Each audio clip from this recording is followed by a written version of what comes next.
overwhelming. So yeah, okay, it's a very vast topic, but I'm thinking like if kids could focus on this thing called playing, yeah, Yeah. instead of learning for the majority of their day, and the system would structure their playing in directions that have them being educated without them even having realizing it, then they would have much more fun, and they would also learn much more than they would uh, compared with sitting quietly at school and writing all the time. I'm not even sure writing is necessary nowadays, you know? Like for the future. Like imagine kids of 20 years from now, like someone who will be 18 years old, 30 years from now. Right. Why Which would means he hasn't been born yet. Yes, and for the next 10 years as well.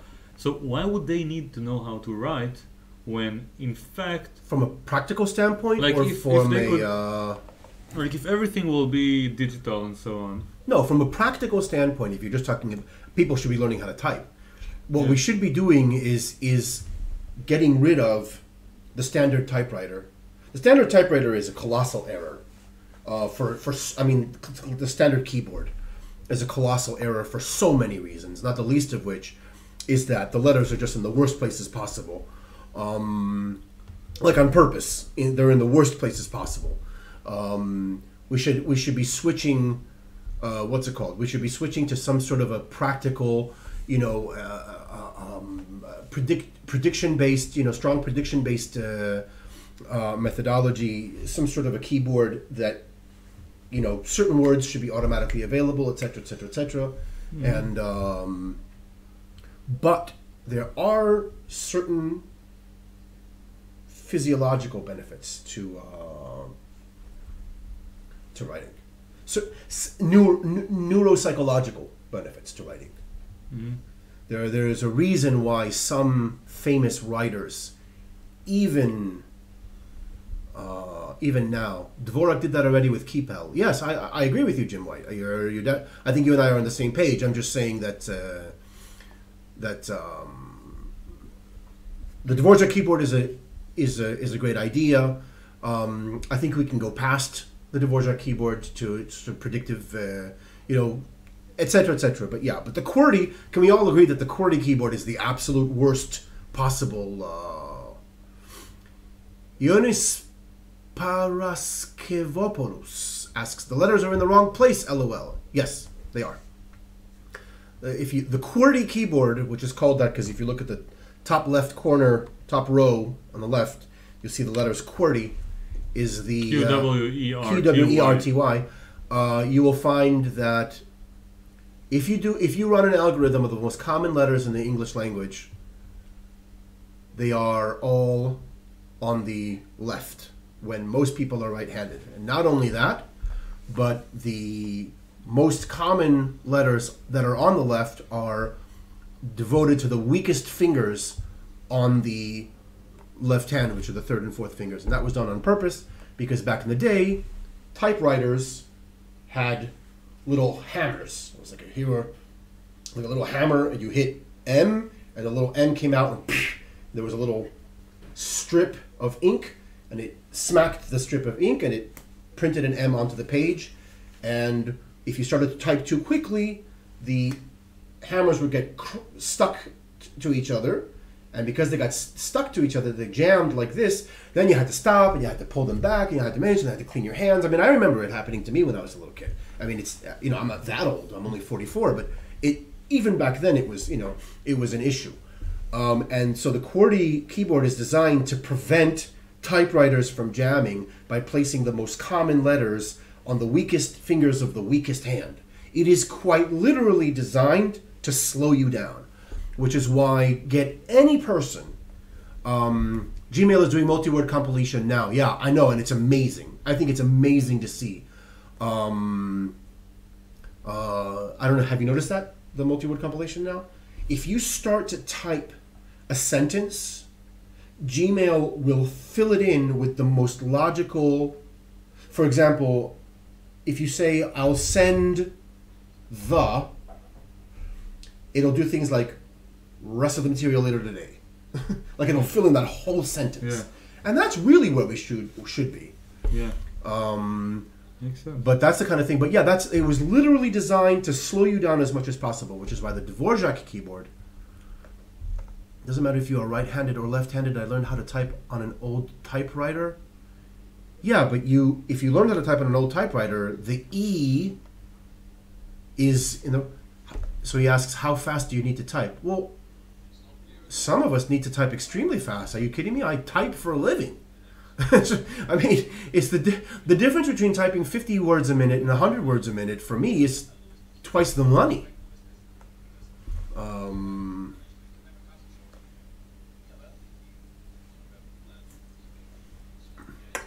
I type about 95. 1,000 words per minute. Anyway, so rook h2. So I guess he's not castling that way. Mm-hmm. No, queen f2, and then I mean king f2 is the idea, isn't it? This is just another. This is just this is to bring the.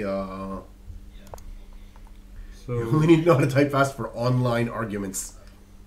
It's like that. So I saw a meme one time that said that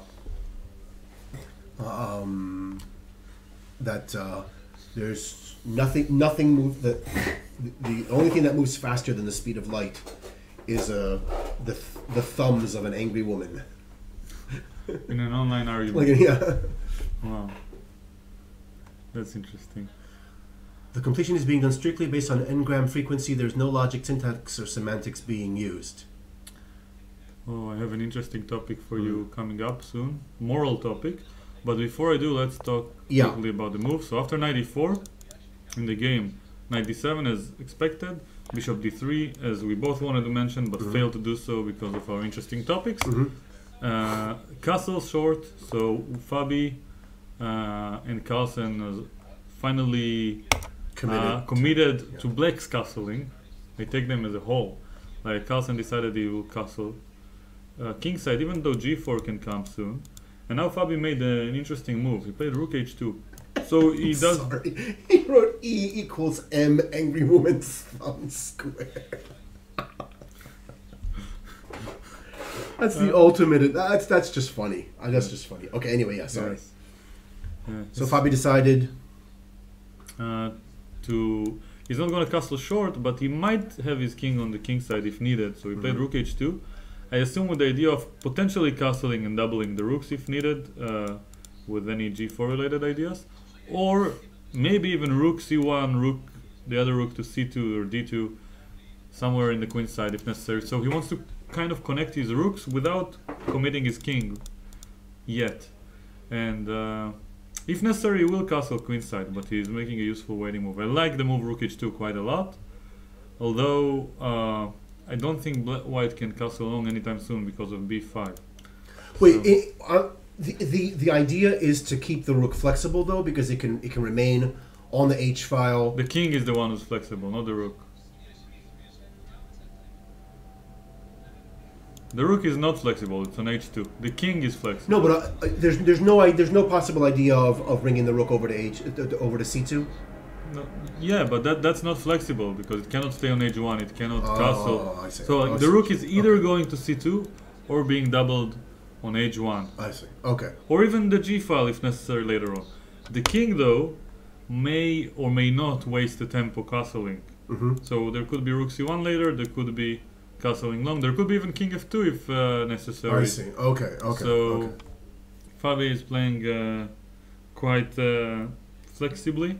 He may also try to play rook c2 to prepare long castling, so their b5 will not be so annoying. So I like this move. It looks very deep. And are you ready for the moral topic that I had in mind that I want to ask you? Yes. So, but before you ask me, Jim White, what is your specialization in linguistics? I'm actually very interested to know, just between us. But yeah, meanwhile, what is what is the topic? Yeah. So the world is becoming more and more digital, and you see that we are all spending a certain amount of time on the internet, and we are exposed to information. Some information we choose to be exposed to, and some we do not. So you know, the most probably the most the influential industry nowadays is the marketing and commercial industry, and you see that almost everywhere you go, except Lichess, by the way, is where you can see commercials jumping at you, and you have no control over it. And it seems like the thing that this world or the trend in our society is to prioritize profit. Okay, so you'll see the commercials that profit the most at your expense, not necessarily the ones that are the best for you. Sure. Does it make sense? Sure. So for that reason, it makes it very worthwhile for the big companies to invest a lot of money, tons of money, in marketing, so getting the commercial to your eyes, and selling, which gets to put the most devious tricks on your mind possible in order to convince you to spend your money on their products. And these two let's say priorities, these two expenses, make the final product, the price of the final product, much more expensive for you. But it works because if they had not invested in these two things, you would not purchase the cheaper product in the first place. And I think this is a little bit twisted. Okay, it works, this is how the world works, but I feel like it's twisted that everyone ends up paying much more, and the ones who's making the most money are the people who expertise at sales and marketing, which are topics that nowadays focus on deceiving people. Does it make sense? So my question to you is, in a utopian world, imagine that everyone would prioritize on the, like from the game theory point of view, on the benefits of the mass and not on their own priorities, not on the profit, and just focus on the product. Everyone would focus on the product and buy some how do you call it, organic system, natural system. The best products and the best value products will be promoted, but everyone will make some sort of a living because, you know, everything will be cheaper and it will be less extreme. This is my question to you. If it was like theoretically feasible that in a utopian world everyone would invest only in the product and the long-term effect on society, and that the marketing and sales would mean zero. Again, utopian world. What your question to me specifically though is what? Can that happen within the framework of a utopian society? Yeah. We haven't really clearly defined utopian. So let's say theoretically, you're kind of going backward. You're kind of going backwards and saying the definition of utopian would be. So there's a little bit of a tautology in your question. So let's say not utopian, but theoretically, could it? So let's say we, Joseph and Tal, we create a society. Right. We how do you say, handpick 100 people or 150 people to live in this society, in this community, and they all live according to the rules that we will create for them. We will write specific rules, and we will have them creating a lot of value for each other and selling it to each other, and do it only through digital world, through digital virtual means, and focus only on the product and only on the long-term benefits of everyone. I think the problem, I mean, in my opinion, and again, I don't, I think the real problem is that no matter what version of a utopia we try to create, I went away from utopia. I know, but I'm saying whatever version of a world we try to create, I don't think there is a solution for human nature, greed, for self-service. I think we are, at the end of the day, we're animals. We are self-serving. And I don't believe that there's any methodology, no matter how convincing it would be on paper and how beautiful in theory, I don't believe that there's any such methodology that will ever do away with human self-service.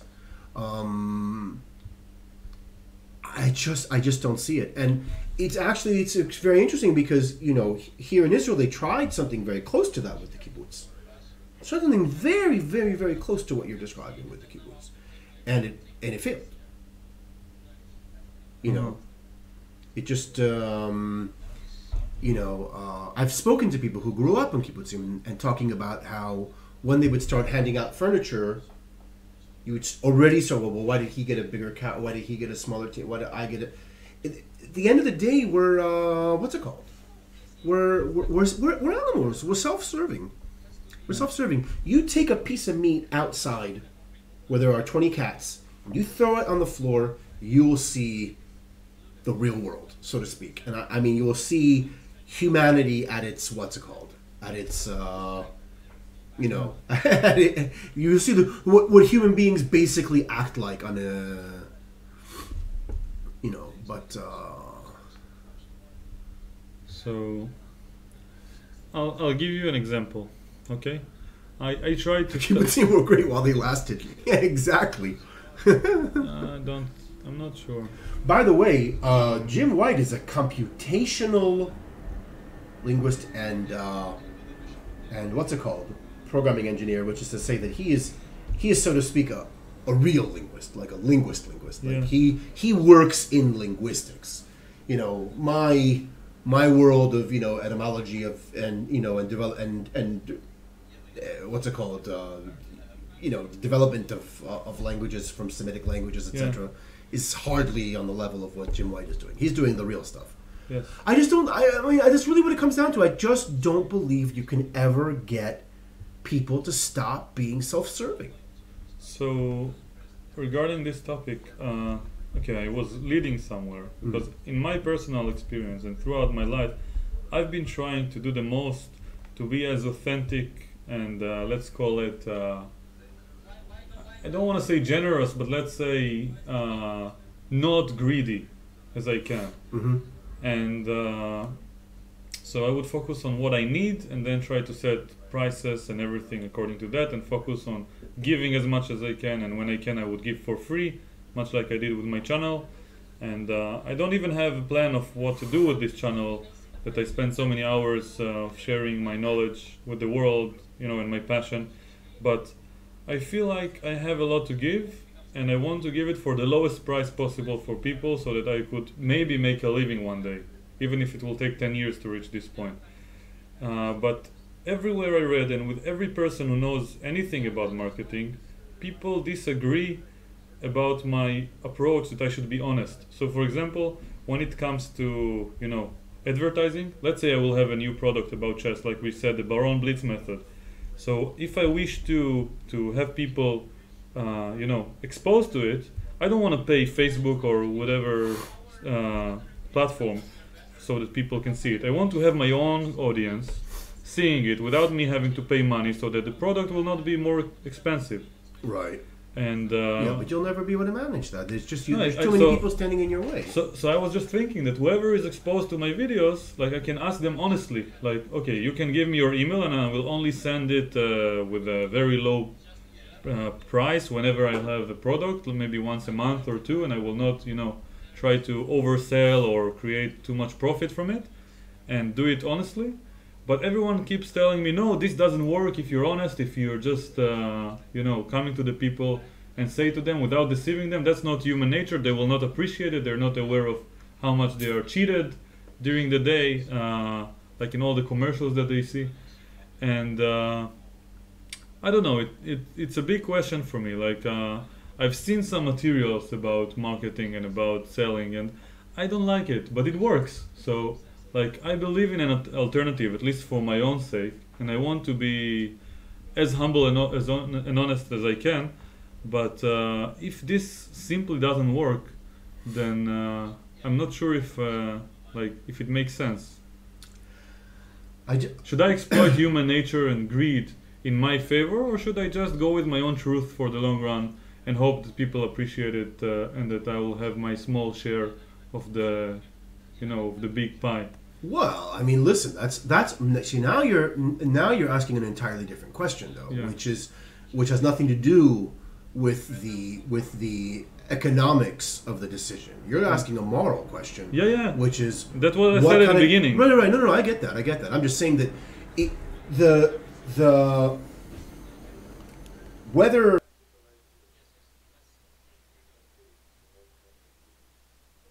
there's nothing wrong with choosing to be what, and I'm saying, I'm choosing my words very carefully here, but I'm saying there's nothing wrong with choosing to be what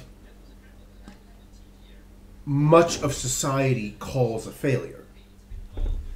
I mean those specific words. Yeah. I don't think there's anything at all wrong with saying, I choose to be this person. I choose to live my life in accordance with a certain moral code.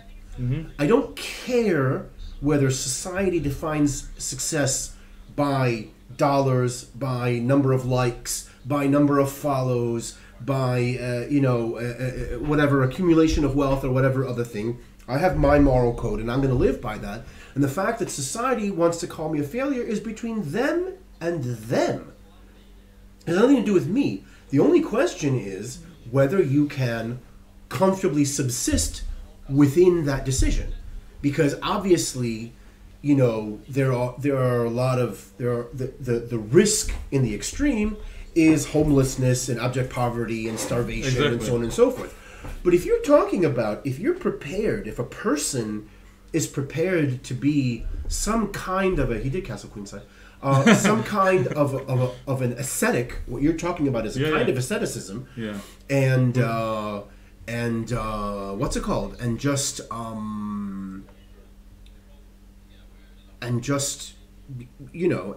subsist at the most basic level, go for it. If the end result of that is that you're going to feel gratified on a daily basis, I know some guys, they don't do it full time, but I know some guys who spend a couple of weeks out of every year out in the sticks, just like surviving, caveman style. You know what I mean? There's like survivalist types, and they say it's the best 2 weeks of their life, and they would love to be able to do that full time. But I think if a person is willing to do that... You mentioned it about the kibbutz, by the way, and I want to say that my father grew up in a kibbutz, and one of the most interesting stories that I kept hearing over the years, repeatedly, is that every now and then they would have visitors for 2 weeks, and they would all be good romanticizing about the kibbutz lifestyle, and like for the 2 weeks or 3 weeks they would spend that, they would say it's the best time of their life, and they wish they could have afforded to spend more time there. And usually there were tourists, and if they were Jewish, and they could come to Israel and be part of the kibbutz. But then he says that they leave and they are still stuck in there, and the 3 weeks are fun for them, but once you have it as a permanent thing, it loses all the charm, and it, like, the flaws are existing in the long run and not in the short term. Yeah, of course. It's like any vacation lifestyle that someone has. They think like they want it, but they, like, if they had this lifestyle entirely for their entire life, like just spending time on the beach all day, doing nothing, sitting, of course. What let's say the majority of society romanticizes about, like, they will be pretty miserable. Like, at least as far as I know, a lot of people that I know personally who attempted it. Like, when you try to do nothing and rest all the time, which is what most slaves, in the working industry are craving for, that doesn't really fulfill your life. You need to rest when you actually work and you're tired and you have some meaning to your life. Mm-hmm. So the 2 weeks in the cave are interesting, but once you live your life in a cave and you risk poverty and being hungry or being potentially eaten by an animal, then suddenly it's not so charming. Yeah. And when you think about it by the mass, like by the huge numbers of having millions of people doing it in different caves all over the world, then suddenly there is no system behind you that makes it safe and maintains all your surroundings constantly. Yeah. So. Yeah. Yeah, but the moral question is like I think I've made up my mind years ago when I decided to be a chess professional. I even told myself, even if I want to be a chess player exclusively, like I originally wanted to do when I was 18, I will continue to invest in my passion and do chess and chess related work and share whatever I have to share with the world at almost any moment of my day. But the problem with this is that, as you said earlier, I risked the extreme scenario of not having an income and not surviving in this capitalistic world where I can share a lot of value with, I don't know, tens or hundreds of thousands of people, but they don't give anything back because I'm giving it for free, and I don't have a platform where I can ask for anything, and that's something that not only me but a lot of people who care about me fear and try to push me away from chess. And I don't know if the problem is chess. I think the problem. I don't know if the problem is chess. I think the problem. Not problem. I don't know why we're calling it a problem. I don't think the question is whether to do chess. I think the question is whether to take a capitalistic approach. I think the issue is your general, I wouldn't say disdain, but your concern, your concerns regarding capitalism. I think that's much more the issue. I think if you wanted to, you could create a structure in which you earn a satisfying living from chess. I just don't know that. I don't know that your priorities are such that the satisfying living matters nearly as much as the fulfilling lifestyle. And it doesn't, that's true. And that's... Have you seen that I was streaming the other day, the previous round with Asaf Sofer, 2 days ago? So this person, I don't know if you've heard of him, but he created a chess club in Tiberia with... right now they have around 2,000 people participating in it, 80 volunteers, more or less. He volunteers, and they have this huge thing going on there with chess. And we spoke about this topic as well, and I have no doubt in my heart that this is something that I want to do. Like keep, sharing whatever it is that I have to share with the world through chess, and hope that whatever I need will just come by over the years. If I just manage, like focus on giving as much value as possible and not worrying too much about what comes back. And the thing is that I'm not sure what means I have to share the most value with people. I'm guessing that my search talking about existential angst.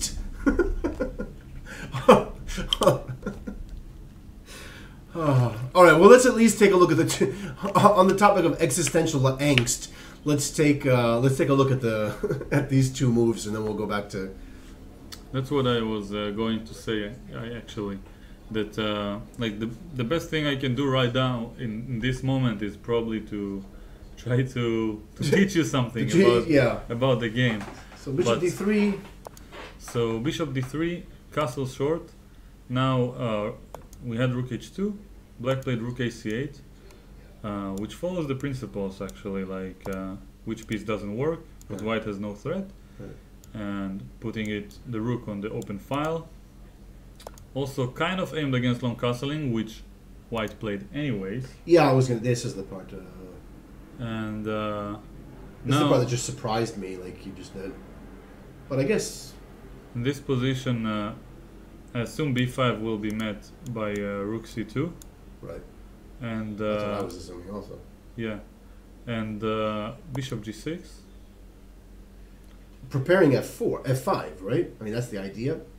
Of course, and also just being aware of this knight f6 related tactics followed by bishop takes f5 in case of rook c2.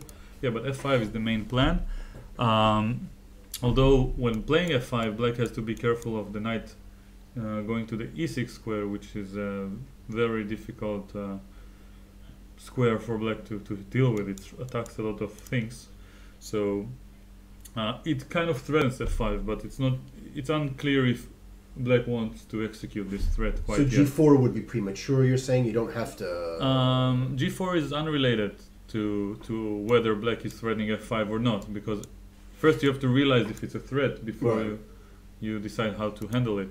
One of the worst things you can do in chess and in life, I think, is prevent threats that are not actually being threatened. Like fearing things that are not going to happen or not going to be against your well-being.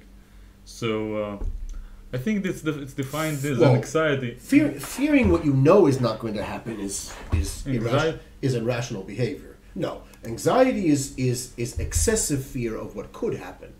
Not, fearing what you know for a fact is not going to happen. Is no, I didn't say for a fact. But, that could happen, but it's not necessarily bad. Yeah, but adjusted situational awareness is the question. So in this case, we have to ask ourselves as players of the white side: is black threatening f5 or not? That's the biggest question in the position, because if he's not threatening f5 and he's not threatening b5, then we can afford to play king b1 or any useful move for that matter. Or even we could have time for g4, as you said, and try to get some play on the king side. Right. Unfortunately, I do not know the answer to neither of them. To either? To either of them, yeah. But I do have to calculate, and I'll let you do it so that I don't have to, my friend. Calculate f5? And b5 on the next move. So imagine black has an additional move right now. I'll make the analysis funny. Bishop h7, rook g2, bishop g6, rook h2, here. That was fun. Yes. So, what do we do now? We achieve the same position with... actually, white already has made a move. I don't know. I think b5 makes much more sense. Yeah, rook c2. But that's what I said. I knew he was bringing it up to go to rook c2. Yeah, so let's delete my funny variation. I was trying to... Yeah. But I was gonna say that I think to demonstrate black having another move, but white already played rook c2, so he does prevent b5. Yeah. And now the only question is what happens after f5, and Joseph, please answer.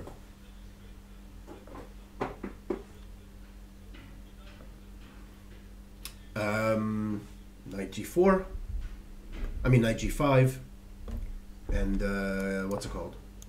And now black has to give up the bishop pair. You take the bishop or the pawn? I would take with the bishop. Let's say I go knight c5 or something.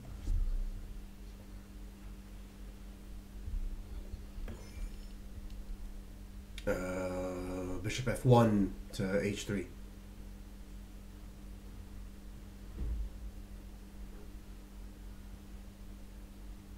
Some sort of debate in the chat as to whether Tesla was more intelligent than Einstein. I don't even know what did you say you will play? No, I said bishop f1 to h3. I think there is no doubt that Tesla was more intelligent by IQ standards, but it was proven that smart enough plus the right environment can be worth more with the right skill set than being a genius in terms of IQ. Ooh, but now f4 is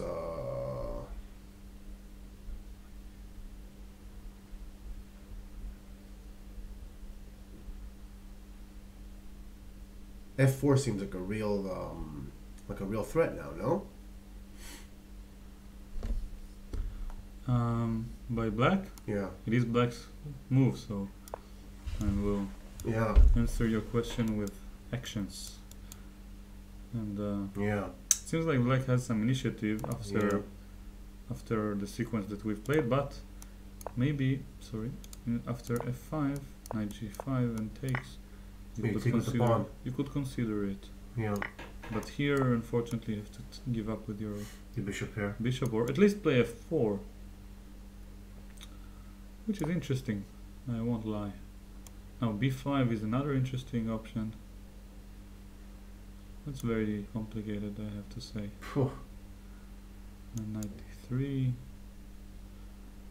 And then I'm facing. Oh no, because of, Yeah, this could be an interesting continuation because now this bishop is kind of stuck there, useless. Yes, and knight d3, rook d3. Yeah. Okay, knight g5 will be the response, and f5 is played because there and is knight g5 is the response. Yeah, yeah. So There is a it's famous question of whether to take back with the rook or the. I mean, with the pawn of the bishop. But I there- see your There point. is a famous saying that is very relevant to chess. That if you say A, then you must say B. Mm. So bishop g6 comes with f5. So if f5 works, he has to play it, and we didn't see a refutation to it. So now knight g5 makes sense because going backwards is No, plus also there's a direct threat. I mean, going backwards Yeah. is less recommended without justification, and he just did it. So I No, guess no, he has a justification. so that's amazing because knight g5 is like an obvious, like my level move, like just like an obvious threat. So I guess he didn't like the evaluation after bishop takes g5, but how does he want to respond to the move knight c5? Because now I like black. He's attacking the bishop on d3 with potential f4. I guess Do you have think to that's play why f4. he played f? Is that why he played f2 in order to deal with? Now there is f4. Yeah. Uh-huh. But then I can play b5 maybe. Now if you take, then I take and I checkmate on c2. That would hurt his feelings. And I'm threatening to win a pawn. So I don't know what's going on here. But I do like black's position and knight f2, and I feel like black should be slightly better after knight c5. That's my sense of the position. But okay, maybe after knight c5 white intends to take on c5 and exchange queens. And now I don't know. Just hope for f4 at some point. So I guess this pawn has to be protected. Funny little move like rook h1 followed by f4 to block this bishop and hope for the best. And then later on maneuvering the knight to e3. Wow, now they're talking about string theory and Newton's contributions. My Wow. God, what is happening in the chat?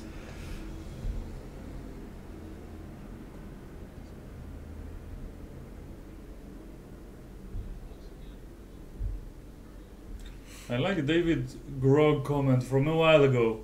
Can you read it? Here? David Grog? Yeah. Tal, your brilliance will be rewarded if it is brilliant. But if you just do what everyone else in chess is doing, you will be eating protein bars.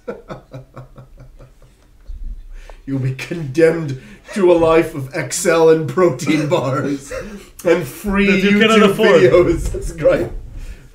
Yeah.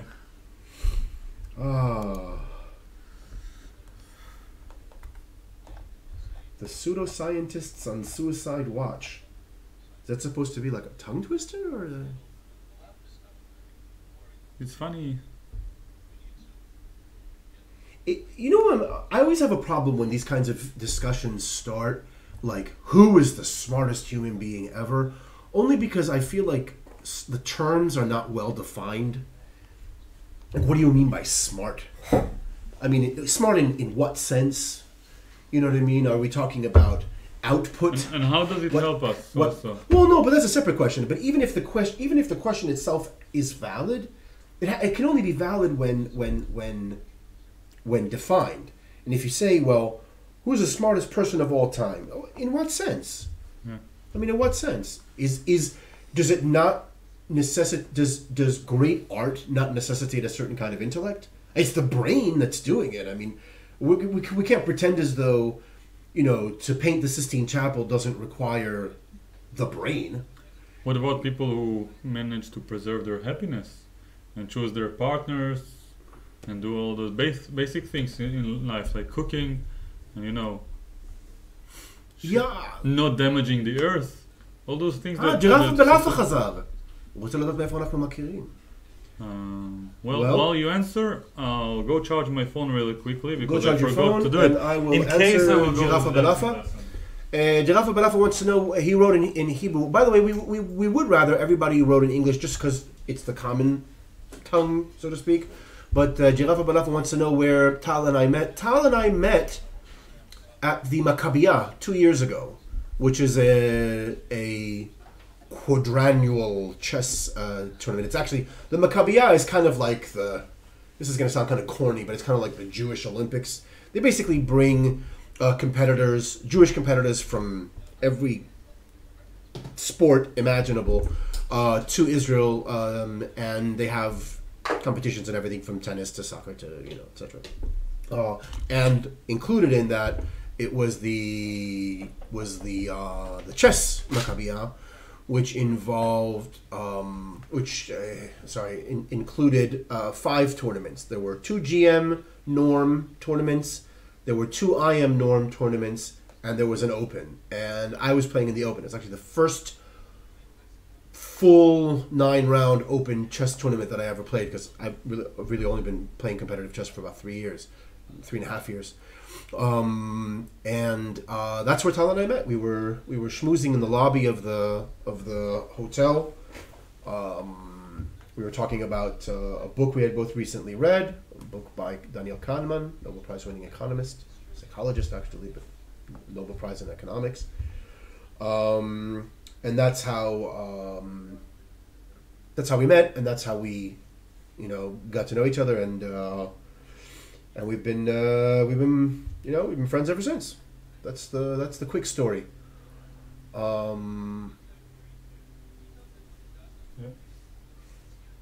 But wait a minute, Zaid Ahmed says, Joseph, what about the story when we had a match in chess? Was Zaid one of the guys I played in what's it called? In Baron Blitz? I don't remember. I'm pretty sure I lost. More likely to have lost. But I think it's really, going back to the other subject, I think we really, I don't know, everybody who's been answering the question about intellect, nobody has mentioned, I don't know, Beethoven. Let's just take a random example, right? For a human being to have sufficient brain operation to compose what can technically be proven to be excellent music. I'm not talking about whether you like it, but I'm talking about theoretically sound music, while deaf seems to be quite an achievement as well. Mozart, Bach, if you talk about just sheer output, and that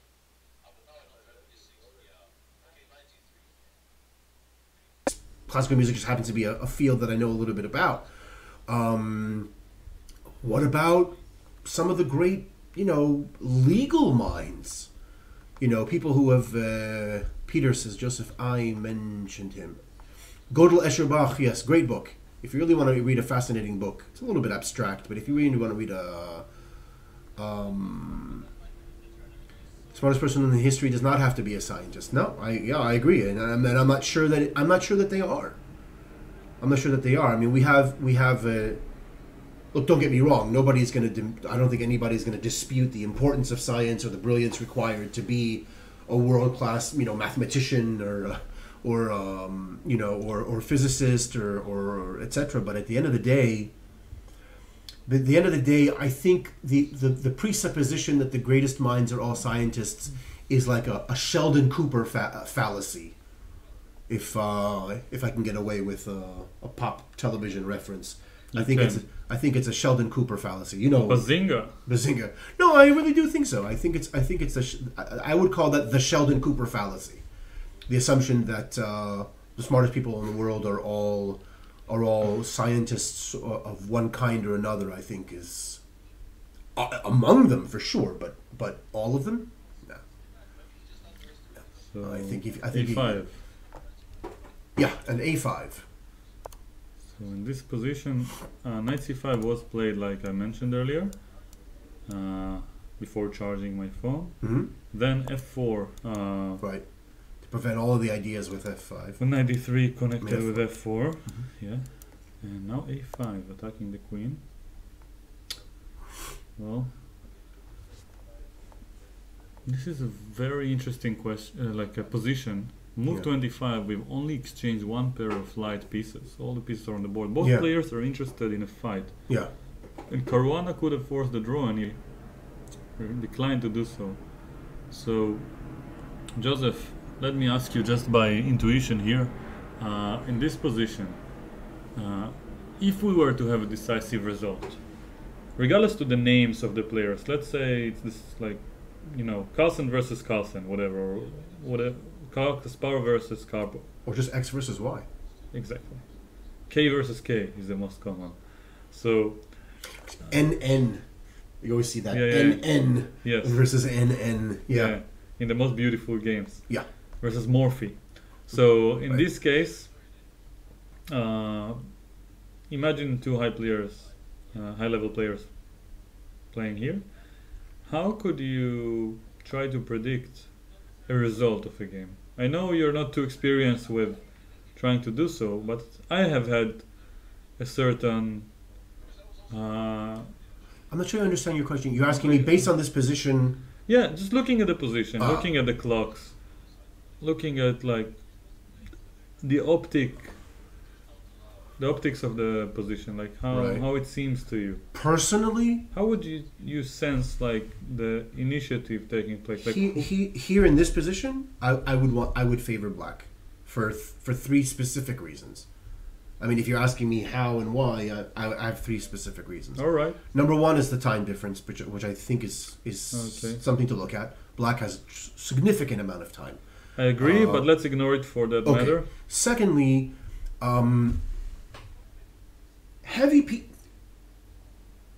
none of White's heavy pieces are in any way threatening the king, while Black's heavy pieces are directly lined up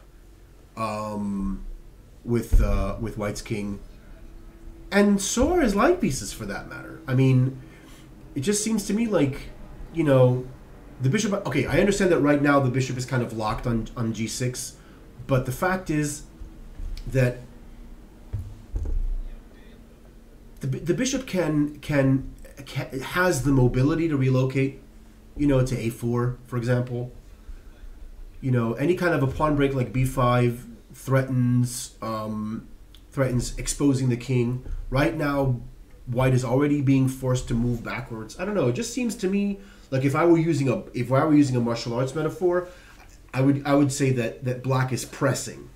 You know, like in martial arts, when we say pressing, what we mean is like, I'm the guy throwing the heavy shots right now. I'm the guy pushing you back into the ropes. You're doing much more, you know, more covering up than anything else. That's my assessment, but that's, you know. What's the third reason? You mentioned three different aspects, like. Well, I was including time. Time, pressure. My three reasons were the time difference, The pressure and the heavy pieces, and the fact that Black is forcing White to move backwards. Okay. Not just the heavy pieces, but like just the direction, just in a simple directional way. Like I see heavy pieces facing the king. I see a bishop that can So you now, know. please allow me to make it more difficult for you now. Okay. Let's assume that the time is not a factor. Okay. Because they will reach the time control. Okay. Let's assume that the heavy pieces are not going to checkmate the king, so that Right. White neutralizes the heavy pieces directed at him. Okay. And let's even assume that the pressure is not relevant, because in the long term, Black cannot do much on the queen side. I'm not saying that this is the case, but just assuming it. Okay. Assuming that's the case, yeah. Assuming there is no direct plan for Black, because we spoke about short-term things, but long-term, let's say that nobody is going to create a direct attack or threat in the next 5 moves. How do you evaluate the position from static perspective? Now that I've been quite, I would say, If all the reasons why tough you on think you. no, if all the reasons why you think Black is better don't matter. Exactly. I'm being how tough. do you assess I'm being tough. how do you assess the position? No. It's a perfectly fair question. I still feel like, from a static position, Okay, let me I guide you. still feel like black has more mobility. I don't know, but Let me ask you this. In terms of pawns and space, who has the more advanced pawns? As I said. black. Okay, so let's see. From White's perspective, how many pawns does he have on the fifth? 1. And Black? 1. Okay. And how many pawns does he have on the fourth? 3 versus 3. Okay. And on the third? 1 versus 1. So, in terms of space, it's more or less equal. More or less even. Yeah. Okay. So, in terms of pawn structure, this pawn is a passer. Right. Protected passed pawn. In an endgame it will be strong, but it's blockaded and it's blockading black's pieces in terms of piece activity. Okay, now we can expect bishop e2. Right. And it And was bishop- played, and- and bishop yeah, e8. Bishop e8 is Yeah, obvious. relocating the bishop. Yeah, it's a clear threat. And now we should ask, okay, black will eventually play g6. Right. Sooner or later. To Okay. stabilize the pawns. And then white has nothing to attack on the king side. Mm-hmm. So no counterplay on the king side. There is a potential for pawn breaks or counterplay on the queen side though. Mm-hmm. So in the long term aspect here, these pieces, the bishop is very strong here. It's blockading e4. It does a lot of work on this diagonal. It can go to d4 and the knight maybe will relocate to e3. This bishop on e2 protects a lot of things but doesn't do anything special. Maybe it protects these two important squares. So my question is, if it were and white's pieces are aimed to prevent black's counterplay. Sure.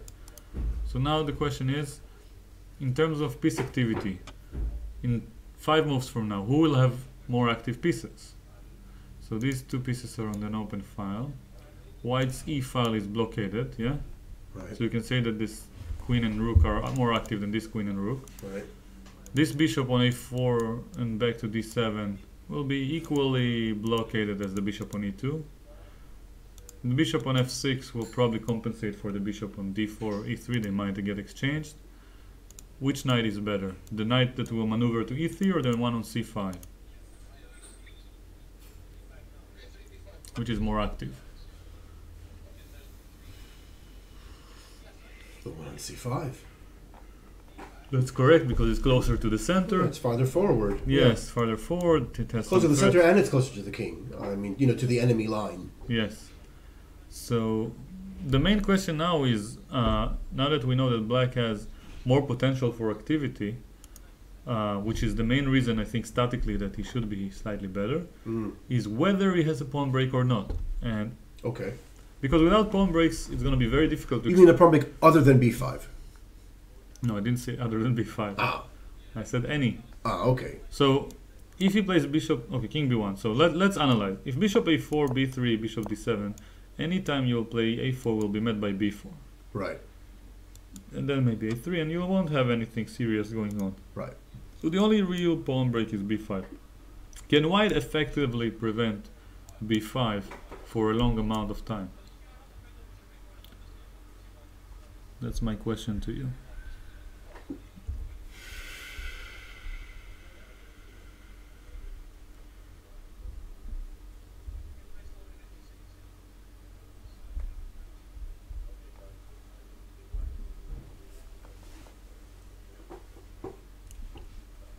So at the moment he does prevent it. Oh, sure. In the A little bit. future, when he goes something like this, here, and he will continue to prevent it, in a way. He will continue to protect c4, but I'm assuming that without protecting this pawn, playing something like a4, he will not be able to prevent b5 for a long time. So I feel like now, if black were to go with this plan that I mentioned, and then let's say with white to move, I go something like, say, rook c1, rook b8, you're already threatening b5 related ideas. I don't have time for a4. Bishop d4, b5. Looks like black should be slightly better.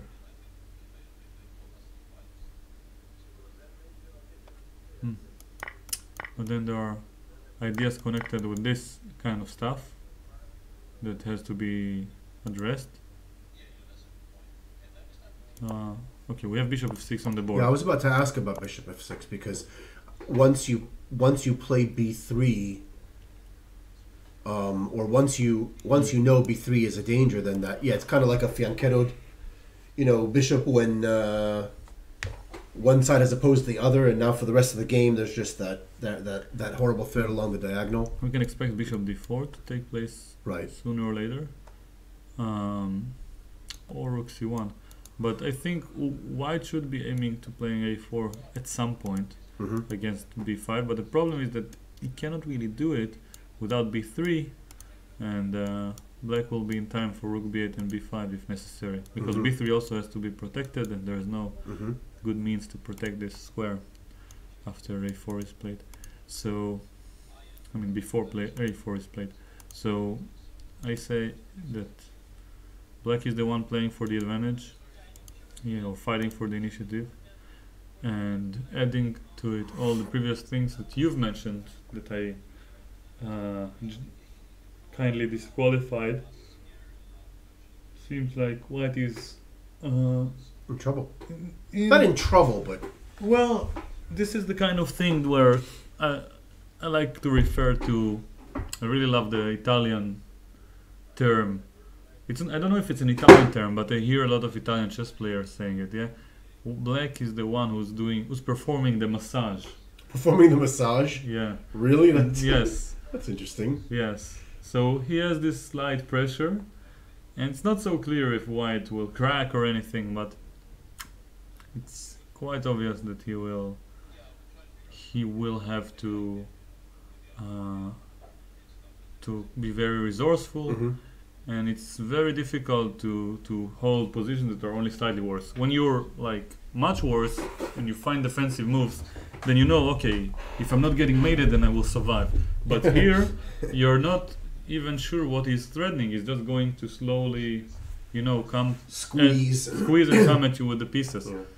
And with time pressure and with the tournament situation, I'm quite convinced that Carlsen will have one chance somewhere along this game, and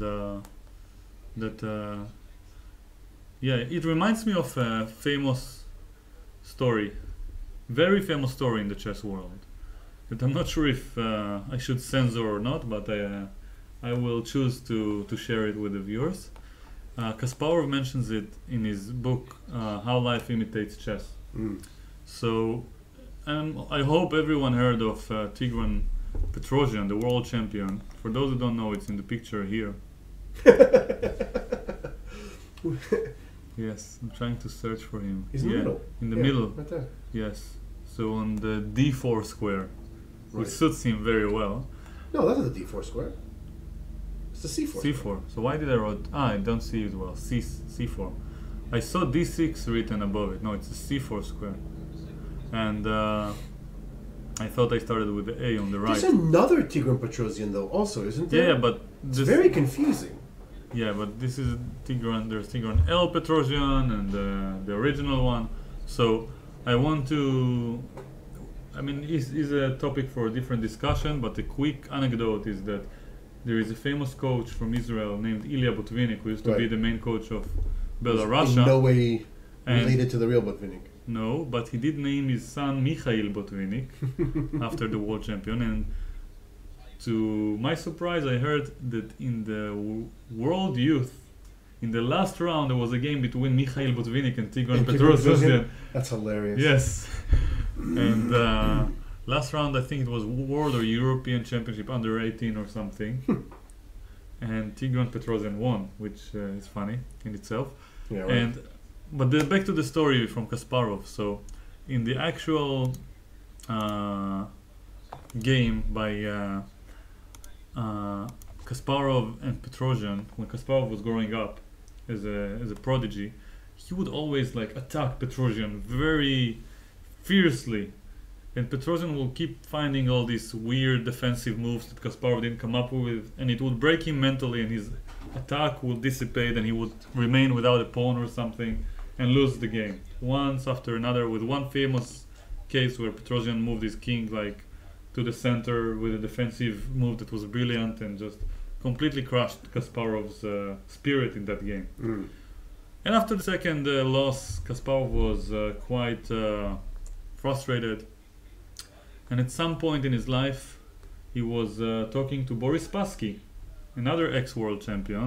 Let us show Boris Spassky from the picture. So above Petrosian, you can see Boris Spassky on C5. Yeah. So Boris Spassky told Kasparov, according to the legend that Kasparov tells, so that you cannot win against Petrosian, or you let's say it's not effective to try to beat Petrosian by attacking him, because he's the best defender nowadays. You should beat him at his own terrain. You should put slight pressure on him, but not too much. Just slight pressure, so that he doesn't know what to prevent. You know, without threatening anything specific, without creating any real danger for him. Just like Carlsen does in this game and most of his best games. And the metaphor that Spassky used is hilarious. He said, like, you should catch him by the balls, but only one at a time. And that's what he actually says in the book. That's hilarious. Yes. So that's what Carlsen is specializing at. And yeah, this advice I will never forget. This was... That reminds me of an important... Wrong board? Yeah. Important rook, E1. Yeah, of an important... rook E1. From D1, so he's preparing knight D1 later. Maybe here to prevent B5. Maybe to E3. We will soon discover. What does it remind you? It reminds me of a famous saying by Confucius, which of course... Oh yeah, I know the saying. Yeah, I think I sent it to you. I sent it to you on a WhatsApp. No, I knew it before. Every man thinks violence is the solution to problems. Ah, yeah, you did say it. Yeah, I think so. Every man thinks violence is a solution to problems until a mosquito lands on his testicles. It's a famous meme nowadays, even though, of course, it's not supposed to be a meme originally. No, and it's not actually said by Confucius, but you know. Yeah. No, but this is a brilliant... I love it. Yeah, I love you it. said it to me in person, actually. I think so, yeah. Yeah. When we did one of our Baron Blitz method lessons. Oh. So... I would say that black is leading. And Charlie attempts to share a computer evaluation with us. And Charlie, please don't do that. First, I don't know if it's reliable. And if it is, then... If it is, then it will hurt our authenticity. Yes. As streamers, as well-known, well-established non-engine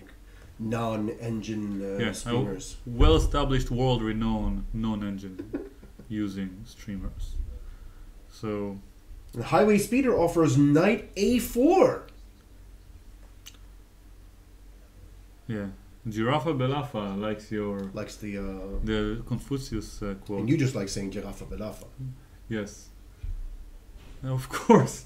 Even though I wouldn't dare eating it, and not because of the kosher I thing. Can't even get 100 subs. It says, has anyone seen Alexandra Botez? Are we back to talking about the prettiest women in chess? Oh no, please don't. Please don't speak about... like, you can speak about women chess players, but not... don't... how do you say it? Objectify women in chess. My God. Well, no, here's the thing. I don't think there's anything wrong with mentioning that a female chess player is attractive. Yeah. You know, it's just that... what's it called? It's just that I wonder how many of the women are treated differently, even over the board, because of it. You know what I mean? They are, for sure. And I think that's already a little bit unfair. But man, I don't know. I'm not hypersensitive to that kind of thing. I mean, you know, I'm sure, like we talked about, I'm sure that there are guys out there also that some of the women mention as being good looking, including Magnus.